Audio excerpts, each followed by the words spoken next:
کہ یہود جو ہے نا وہ علم میں آگے تھے، علم کا مس یوز کرتے تھے، پھر اپنے اقتدار کے لیے وہ کوئی بھی حربہ استعمال کر لیتے تھے اپنے غلبہ کے لیے، بلکہ جادو بھی انہوں نے استعمال کیا۔ نبی کریم صلی اللہ علیہ وسلم پر جنہوں نے جادو کیا وہ بھی لبید بن عاصم اور اس کی بیٹیاں تھیں، وہ یہودی تھے۔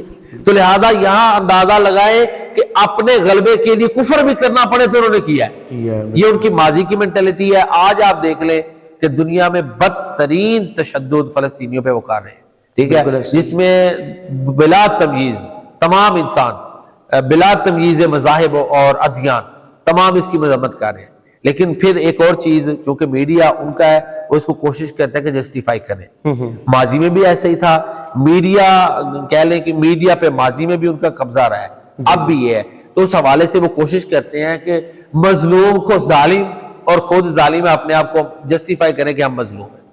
تو یہ پھر اس کے علاوہ ماضی الحال اگر ہم دیکھیں نا، ماضی اور حال ان کا یہود کا، تو اس میں ایک اور چیز یہ بھی کاروباری ہے۔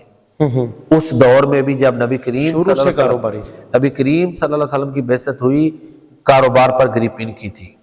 آج بھی آپ دیکھ لیں ملٹی نیشنل کمپنیاں زیادہ انہی کی ملکیت ہیں، اور ہمارے ہاں ایک بائیکاٹ کا تو رجحان ہے، ہونا چاہیے۔ یہ بات بھی ذہن میں رکھیں کہ انہوں نے وہ جو ہے نا اتنی جڑیں مضبوط کی ہوئی ہیں کہ جیسے ہمارے چھوٹے بچے ہیں، ان کے پینے کے لیے جو دودھ ہے یہ ملٹی نیشنل کمپنیاں بناتی ہیں۔